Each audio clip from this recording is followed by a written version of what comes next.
Entering that gable-ended Spouter-Inn, you found yourself in a wide, low, straggling entry with old-fashioned wainscots, reminding one of the bulwarks of some condemned old craft. On one side hung a very large oil-painting so thoroughly besmoked, and every way defaced, that in the unequal crosslights by which you viewed it, it was only by diligent study and a series of systematic visits to it, and careful inquiry of the neighbors, that you could anyway arrive at an understanding of its purpose. Such unaccountable masses of shades and shadows, that at first you almost thought some ambitious young artist, in the time of the New England hags, had endeavored to delineate chaos bewitched.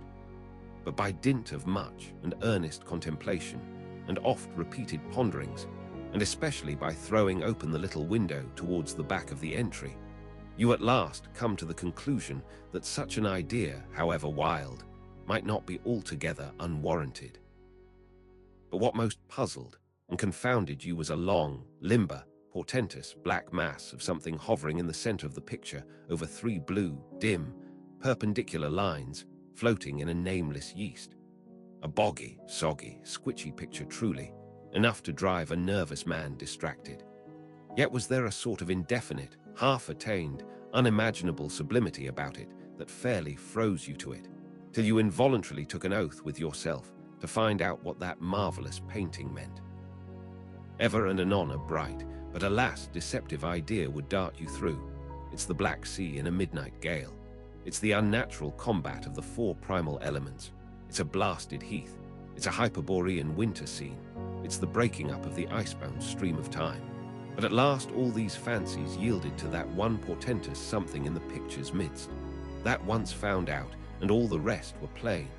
But stop, does it not bear a faint resemblance to a gigantic fish? Even the great Leviathan himself.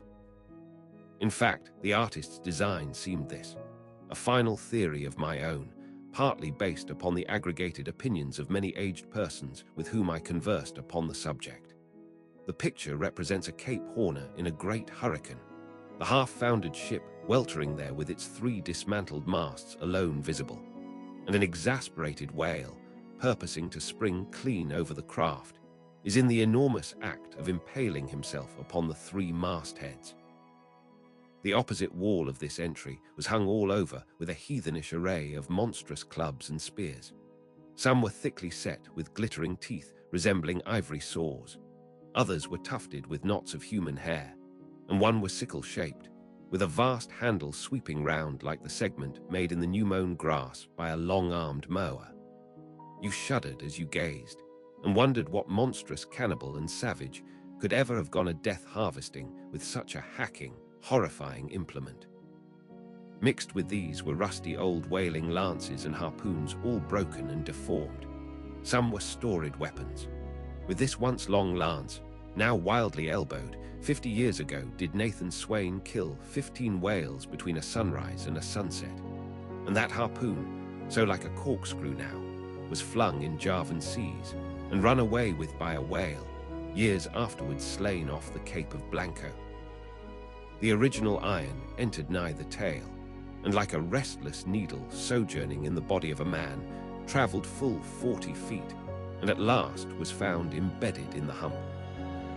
Crossing this dusky entry, and on through yon low-arched way, cut through what in old times must have been a great central chimney with fireplaces all round, you enter the public room. A still duskier place is this, with such low, ponderous beams above, and such old wrinkled planks beneath, that you would almost fancy you trod some old craft's cockpits, especially of such a howling night, when this corner-anchored old ark rocked so furiously. On one side stood a long, low, shelf-like table covered with cracked glass cases, filled with dusty rarities gathered from this wide world's remotest nooks. Projecting from the further angle of the room stands a dark-looking den, the bar, a rude attempt at a right whale's head. Be that how it may, there stands the vast arched bone of the whale's jaw, so wide, a coach might almost drive beneath it. Within are shabby shelves, ranged round with old decanters, bottles, flasks, and in those jaws of swift destruction, like another cursed Jonah, by which name indeed they called him, bustles a little withered old man, who, for their money, dearly sells the sailors deliriums and death. Abominable are the tumblers into which he pours his poison, though true cylinders without. Within, the villainous green goggling glasses deceitfully tapered downwards to a cheating bottom. Parallel meridians rudely pecked into the glass surround these footpads, goblets. Fill to this mark, and your charge is but a penny, to this a penny more, and so on to the full glass, the Cape Horn measure, which you may gulp down for a shilling. Upon entering the place, I found a number of young seamen gathered about a table, examining by a dim light divers specimens of scrimshender. I sought the landlord, and telling him I desired to be accommodated with a room, received for answer that his house was full, not a bed unoccupied. But avast, he added, tapping his forehead, you hain't no objections to sharing a harpooneer's blanket, have ye? I suppose you are goin' a-whalin', so you'd better get used to that sort of thing. I told him that I never liked to sleep two in a bed, that if I should ever do so, it would depend upon who the harpooneer might be, and that if he, the landlord, really had no other place for me, and the harpooneer was not decidedly objectionable, why, rather than wander further about a strange town on so bitter a night, I would put up with the half of any decent man's blanket. I thought so. All right, take a seat. Supper. You want supper? Supper'll be ready directly. I sat down on an old wooden settle, carved all over like a bench on the battery. At one end, a ruminating tar was still further adorning it with his jackknife, stooping over and diligently working away at the space between his legs. He was trying his hand at a ship under full sail, but he didn't make much headway, I thought. At last, some 4 or 5 of us were summoned to our meal in an adjoining room. It was cold as Iceland, no fire at all.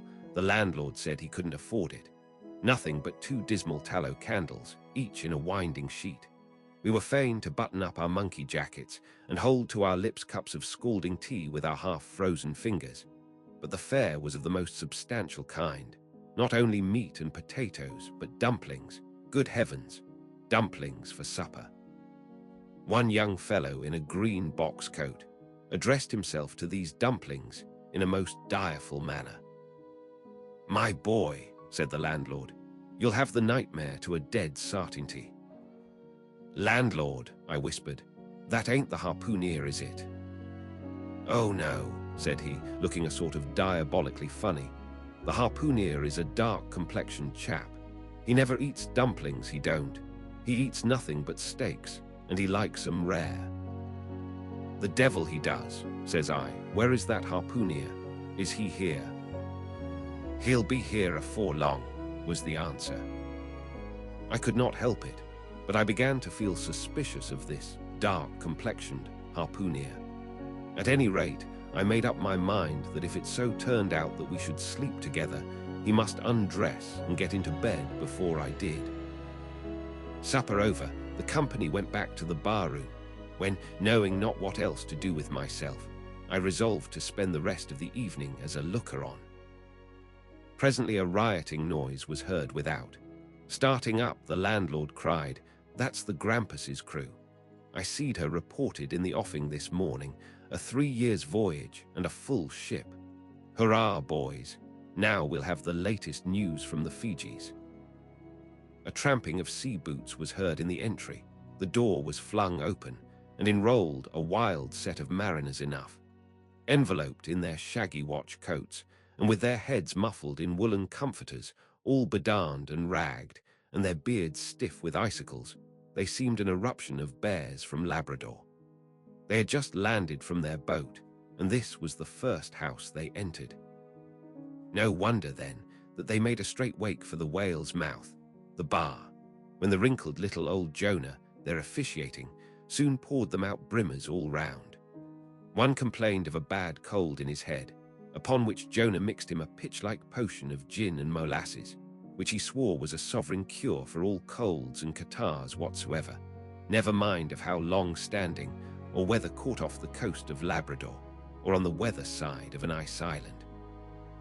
The liquor soon mounted into their heads, as it generally does, even with the arrantist topers newly landed from sea, and they began capering about most obstreperously. I observed, however, that one of them held somewhat aloof, and though he seemed desirous not to spoil the hilarity of his shipmates by his own sober face, yet upon the whole he refrained from making as much noise as the rest. This man interested me at once, and since the sea gods had ordained that he should soon become my shipmate, though but a sleeping partner one, so far as this narrative is concerned, I will here venture upon a little description of him. He stood full 6 feet in height, with noble shoulders and a chest like a cofferdam. I have seldom seen such brawn in a man. His face was deeply brown and burnt, making his white teeth dazzling by the contrast, while in the deep shadows of his eyes floated some reminiscences that did not seem to give him much joy. His voice at once announced that he was a southerner, and from his fine stature, I thought he must be one of those tall mountaineers from the Alleghanian Ridge in Virginia. When the reverie of his companions had mounted to its height, this man slipped away unobserved, and I saw no more of him till he became my comrade on the sea. In a few minutes, however, he was missed by his shipmates, and being, it seems, for some reason a huge favourite with them, they raised a cry of Bulkington. Bulkington! Where's Bulkington? And darted out of the house in pursuit of him. It was now about 9 o'clock, and the room seeming almost supernaturally quiet after these orgies, I began to congratulate myself upon a little plan that had occurred to me just previous to the entrance of the seamen. No man prefers to sleep two in a bed. In fact, you would a good deal rather not sleep with your own brother. I don't know how it is, but people like to be private when they are sleeping. And when it comes to sleeping with an unknown stranger in a strange inn in a strange town, and that stranger a harpooneer, then your objections indefinitely multiply. Nor was there any earthly reason why I as a sailor should sleep two in a bed more than anybody else, for sailors no more sleep two in a bed at sea than bachelor kings do ashore. To be sure, they all sleep together in one apartment, but you have your own hammock, and cover yourself with your own blanket, and sleep in your own skin. The more I pondered over this harpooneer, the more I abominated the thought of sleeping with him. It was fair to presume that being a harpooneer, his linen or woolen, as the case might be, would not be of the tidiest, certainly none of the finest. I began to twitch all over. Besides, it was getting late, and my decent harpooneer ought to be home and going bedwards. Suppose now he should tumble in upon me at midnight. How could I tell from what vile hole he had been coming? Landlord, I've changed my mind about that harpooneer. I shan't sleep with him. I'll try the bench here. Just as you please. I'm sorry I can't spare you a tablecloth for a mattress, and it's a plaguey rough board here, feeling of the knots and notches. But wait a bit, Scrimshender. I've got a carpenter's plane there in the bar. Wait, I say, and I'll make ye snug enough. So saying, he procured the plane, and with his old silk handkerchief first dusting the bench, vigorously set to planing away at my bed, the while grinning like an ape. The shavings flew right and left, till at last the plane iron came bump against an indestructible knot. The landlord was near spraining his wrist, and I told him for heaven's sake to quit. The bed was soft enough to suit me, and I did not know how all the planing in the world could make eider down of a pine plank.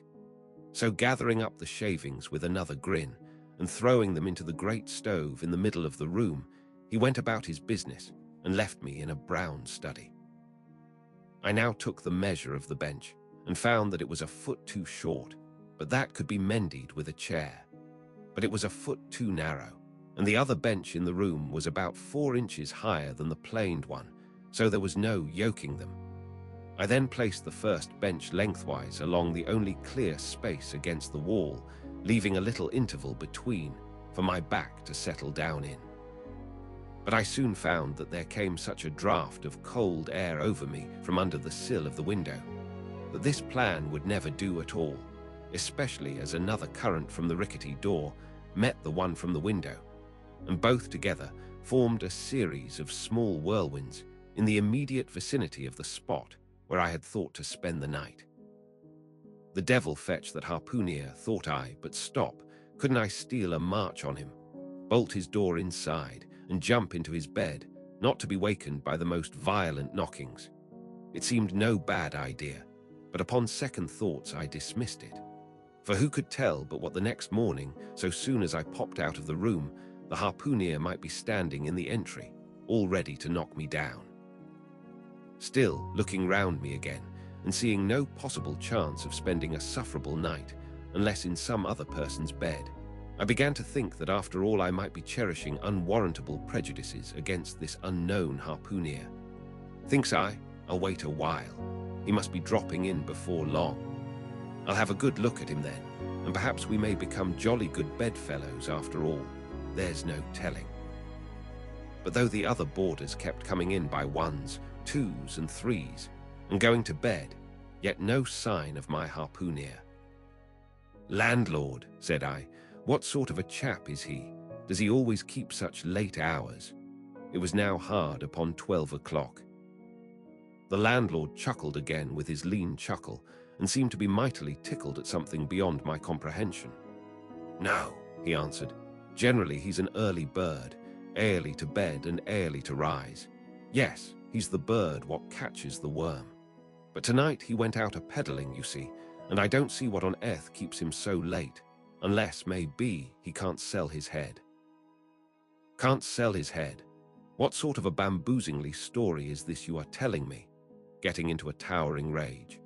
"Do you pretend to say, landlord, that this harpooneer is actually engaged this blessed Saturday night, or rather Sunday morning, in peddling his head around this town?" "That's precisely it," said the landlord, "and I told him he couldn't sell it here, the market's overstocked." "With what?" shouted I. "With heads, to be sure. Ain't there too many heads in the world?" "I tell you what it is, landlord," said I quite calmly. "You'd better stop spinning that yarn to me. I'm not green." "Maybe not," taking out a stick and whittling a toothpick. "But I rather guess you'll be done brown if that air harpooneer hears you a-slandering his head."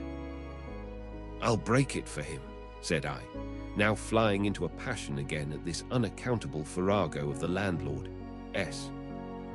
"It's broke already," said he. "Broke," said I. "Broke, do you mean?" "Sartin, and that's the very reason he can't sell it, I guess." "Landlord," said I, going up to him as cool as MT, heckler in a snowstorm. "Landlord, stop whittling. You and I must understand one another, and that too without delay. I come to your house and want a bed. You tell me you can only give me half a one, that the other half belongs to a certain harpooneer. And about this harpooneer, whom I have not yet seen, you persist in telling me the most mystifying and exasperating stories, tending to beget in me an uncomfortable feeling towards the man whom you design for my bedfellow. A sort of connection, landlord, which is an intimate and confidential one in the highest degree. I now demand of you to speak out and tell me who and what this harpooneer is, and whether I shall be in all respects safe to spend the night with him. And in the first place, you will be so good as to unsay that story about selling his head, which if true I take to be good evidence that this harpooneer is stark mad, and I've no idea of sleeping with a madman. And you, sir, you I mean, landlord, you, sir, by trying to induce me to do so knowingly, would thereby render yourself liable to a criminal prosecution." "Wall," said the landlord, fetching a long breath. "That's a purty long sermon for a chap that rips a little now and then. But be easy, be easy. This here harpooneer I have been telling. You have just arrived from the South Seas, where he bought up a lot of balmed New Zealand heads, great curios, you know. And he sold all on 'em but one, and that one he's trying to sell tonight, cause tomorrow's Sunday, and it would not do to be selling human heads about the streets when folks is going to churches. He wanted to last Sunday, but I stopped him just as he was going out of the door with 4 heads strung on a string, for all the earth like a string of inions." This account cleared up the otherwise unaccountable mystery, and showed that the landlord, after all, had had no idea of fooling me, but at the same time What could I think of a harpooneer who stayed out of a Saturday night clean into the holy Sabbath, engaged in such a cannibal business as selling the heads of dead idolaters? Depend upon it, landlord, that harpooneer is a dangerous man. He pays reglar, was the rejoinder. But come, it's getting dreadful late.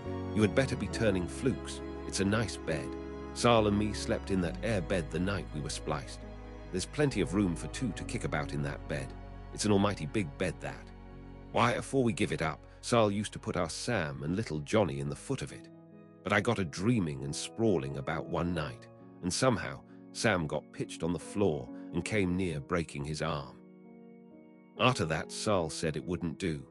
Come along here, I'll give ye a glim in a jiffy. And so saying, he lighted a candle and held it towards me, offering to lead the way. But I stood irresolute. When looking at a clock in the corner, he exclaimed, "I vomit Sunday. You won't see that harpooneer tonight. He's come to anchor somewhere. Come along then. Do come, won't ye come?" I considered the matter a moment, and then upstairs we went, and I was ushered into a small room, cold as a clam, and furnished, sure enough, with a prodigious bed, almost big enough indeed for any 4 harpooneers to sleep abreast. "There," said the landlord, placing the candle on a crazy old sea chest that did double duty as a wash-stand and centre table. "There, make yourself comfortable now, and good night to ye." I turned round from eyeing the bed, but he had disappeared. Folding back the counterpane, I stooped over the bed. Though none of the most elegant, it yet stood the scrutiny tolerably well. I then glanced round the room, and besides the bedstead and centre table, could see no other furniture belonging to the place, but a rude shelf, the 4 walls, and a papered fireboard representing a man striking a whale. Of things not properly belonging to the room, there was a hammock lashed up and thrown upon the floor in one corner, also a large seaman's bag, containing the harpooneer's wardrobe, no doubt in lieu of a land trunk. Likewise, there was a parcel of outlandish bone fish hooks on the shelf over the fireplace, and a tall harpoon standing at the head of the bed. But what is this on the chest? I took it up and held it close to the light, and felt it and smelt it, and tried every way possible to arrive at some satisfactory conclusion concerning it. I can compare it to nothing but a large doormat, ornamented at the edges with little tinkling tags, something like the stained porcupine quills round an Indian moccasin. There was a hole or slit in the middle of this mat, as you see the same in South American ponchos. But could it be possible that any sober harpooneer would get into a doormat and parade the streets of any Christian town in that sort of guise? I put it on to try it, and it weighed me down like a hamper, being uncommonly shaggy and thick, and I thought a little damp, as though this mysterious harpooneer had been wearing it of a rainy day. I went up in it to a bit of glass stuck against the wall, and I never saw such a sight in my life. I tore myself out of it in such a hurry that I gave myself a kink in the neck. I sat down on the side of the bed and commenced thinking about this head-peddling harpooneer and his doormat. After thinking some time on the bedside, I got up and took off my monkey jacket, and then stood in the middle of the room thinking. I then took off my coat and thought a little more in my shirt sleeves. But beginning to feel very cold now, half undressed as I was, and remembering what the landlord said about the harpooneer, not coming home at all that night, it being so very late, I made no more ado, but jumped out of my pantaloons and boots, and then blowing out the light, tumbled into bed, and commended myself to the care of heaven. Whether that mattress was stuffed with corn cobs or broken crockery, there is no telling, but I rolled about a good deal, and could not sleep for a long time. At last I slid off into a light doze, and had pretty nearly made a good offing towards the land of Nod, when I heard a heavy footfall in the passage, and saw a glimmer of light come into the room from under the door. Lord save me, thinks I, that must be the harpooneer, the infernal head peddler. But I lay perfectly still, and resolved not to say a word till spoken to. Holding a light in one hand, and that identical New Zealand head in the other, the stranger entered the room, and without looking towards the bed, placed his candle a good way off from me on the floor in one corner, and then began working away at the knotted cords of the large bag I before spoke of as being in the room. I was all eagerness to see his face, but he kept it averted for some time while employed in unlacing the bag's mouth. This accomplished, however, he turned round, when, good heavens, what a sight! Such a face! It was of a dark, purplish, yellow color, here and there stuck over with large, blackish-looking squares. Yes, it's just as I thought. He's a terrible bedfellow. He's been in a fight, got dreadfully cut, and here he is, just from the surgeon. But at that moment he chanced to turn his face so towards the light that I plainly saw they could not be sticking plasters at all, those black squares on his cheeks. They were stains of some sort or other. At first I knew not what to make of this, but soon an inkling of the truth occurred to me. I remembered a story of a white man, a whaleman too, who, falling among the cannibals, had been tattooed by them. I concluded that this harpooneer, in the course of his distant voyages, must have met with a similar adventure. And what is it, thought I, after all? It's only his outside. A man can be honest in any sort of skin. But then, what to make of his unearthly complexion, that part of it, I mean, lying round about and completely independent of the squares of tattooing? To be sure, it might be nothing but a good coat of tropical tanning, but I never heard of a hot sun's tanning a white man into a purplish yellow one. However, I had never been in the South Seas, and perhaps the sun there produced these extraordinary effects upon the skin. Now, while all these ideas were passing through me like lightning, this harpooneer never noticed me at all. But after some difficulty, having opened his bag, he commenced fumbling in it, and presently pulled out a sort of tomahawk and a sealskin wallet with the hair on. Placing these on the old chest in the middle of the room, he then took the New Zealand head, a ghastly thing enough, and crammed it down into the bag. He now took off his hat, a new beaver hat, when I came nigh singing out with fresh surprise. There was no hair on his head, none to speak of at least, nothing but a small scalp knot twisted up on his forehead. His bald, purplish head now looked for all the world like a mildewed skull. Had not the stranger stood between me and the door, I would have bolted out of it quicker than ever I bolted a dinner. Even as it was, I thought something of slipping out of the window, but it was the second floor back. I am no coward, but what to make of this head-peddling purple rascal altogether past my comprehension. Ignorance is the parent of fear, and being completely nonplussed and confounded about the stranger, I confess I was now as much afraid of him as if it was the devil himself who had thus broken into my room at the dead of night.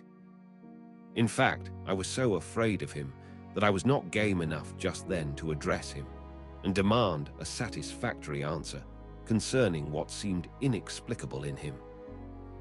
Meanwhile, he continued the business of undressing and at last showed his chest and arms. As I live, these covered parts of him were checkered with the same squares as his face. His back, too, was all over the same dark squares. He seemed to have been in a 30 years' war and just escaped from it with a sticking plaster shirt. Still more, his very legs were marked, as if a parcel of dark green frogs were running up the trunks of young palms. It was now quite plain that he must be some abominable savage or other shipped aboard of a whaleman in the South Seas and so landed in this Christian country. I quaked to think of it. A peddler of heads too, perhaps the heads of his own brothers. He might take a fancy to mine. Heavens, look at that tomahawk. But there was no time for shuddering, for now the savage went about something that completely fascinated my attention and convinced me that he must indeed be a heathen. Going to his heavy grego, or raphaul, or dreadnought, which he had previously hung on a chair, he fumbled in the pockets and produced at length a curious little deformed image with a hunch on its back, and exactly the color of a 3 days old Congo baby. Remembering the embalmed head, at first I almost thought that this black mannequin was a real baby preserved in some similar manner. But seeing that it was not at all limber, and that it glistened a good deal like polished ebony, I concluded that it must be nothing but a wooden idol, which indeed it proved to be. For now the savage goes up to the empty fireplace and, removing the papered fireboard, sets up this little hunchbacked image like a tenpin between the andirons. The chimney jambs and all the bricks inside were very sooty, so that I thought this fireplace made a very appropriate little shrine or chapel for his Congo idol. I now screwed my eyes hard towards the half-hidden image, feeling but ill at ease meantime, to see what was next to follow. First, he takes about a double handful of shavings out of his grego pocket and places them carefully before the idol. Then, laying a bit of ship biscuit on top and applying the flame from the lamp, he kindled the shavings into a sacrificial blaze. Presently, after many hasty snatches into the fire and still hastier withdrawals of his fingers, whereby he seemed to be scorching them badly, he at last succeeded in drawing out the biscuit. Then, blowing off the heat and ashes a little, he made a polite offer of it to the little negro. But the little devil did not seem to fancy such dry sort of fare at all. He never moved his lips. All these strange antics were accompanied by still stranger guttural noises from the devotee, who seemed to be praying in a sing-song or else singing some pagan psalmody or other, during which his face twitched about in the most unnatural manner. At last, extinguishing the fire, he took the idol up very unceremoniously and bagged it again in his grego pocket as carelessly as if he were a sportsman bagging a dead woodcock. All these queer proceedings increased my uncomfortableness, and seeing him now exhibiting strong symptoms of concluding his business operations and jumping into bed with me, I thought it was high time, now or never, before the light was put out, to break the spell in which I had so long been bound. But the interval I spent in deliberating what to say was a fatal one. Taking up his tomahawk from the table, he examined the head of it for an instant, and then holding it to the light, with his mouth at the handle, he puffed out great clouds of tobacco smoke. The next moment the light was extinguished, and this wild cannibal, tomahawk between his teeth, sprang into bed with me. I sang out, I could not help it now, and giving a sudden grunt of astonishment, he began feeling me. Stammering out something, I knew not what, I rolled away from him against the wall, and then conjured him, whoever or whatever he might be, to keep quiet, and let me get up and light the lamp again. But his guttural responses satisfied me at once that he but ill comprehended my meaning. "Hui debble you," he at last said. "You know speak ye, damn me, I kill ye." And so saying, the lighted tomahawk began flourishing about me in the dark. "Landlord, for God's sake, Peter Coffin," shouted I, "landlord, watch, coffin, angels, save me. Speak he, tell me who he be, or damn me, I kill he." Again growled the cannibal, while his horrid flourishings of the tomahawk scattered the hot tobacco ashes about me till I thought my linen would get on fire. But thank heaven, at that moment the landlord came into the room light in hand, and leaping from the bed I ran up to him. "Don't be afraid now," said he, grinning again. "Queequeg here wouldn't harm a hair of your head." "Stop your grinning," shouted I. "And why didn't you tell me that that infernal harpooneer was a cannibal? I thought ye knowed it. Didn't I tell ye he was a peddlin' heads around town? But turn flukes again and go to sleep. Queequeg, look here. You sabby me, I sabby. You this man sleep you sabby." "Me sabby plenty," grunted Queequeg, puffing away at his pipe and sitting up in bed. "You get he in," he added, motioning to me with his tomahawk and throwing the clothes to one side. He really did this in not only a civil but a really kind and charitable way. I stood looking at him a moment. For all his tattooings, he was on the whole a clean, comely-looking cannibal. What's all this fuss I have been making about, thought I to myself. The man's a human being just as I am. He has just as much reason to fear me as I have to be afraid of him. Better sleep with a sober cannibal than a drunken Christian. "Landlord," said I, "tell him to stash his tomahawk there, or pipe, or whatever you call it. Tell him to stop smoking, in short, and I will turn in with him. But I don't fancy having a man smoking in bed with me. It's dangerous. Besides, I ain't insured. This being told to Queequeg, he at once complied, and again politely motioned me to get into bed, rolling over to one side as much as to say, "I won't touch a leg of ye." "Good night, landlord," said I. "You may go." I turned in, and never slept better in my life.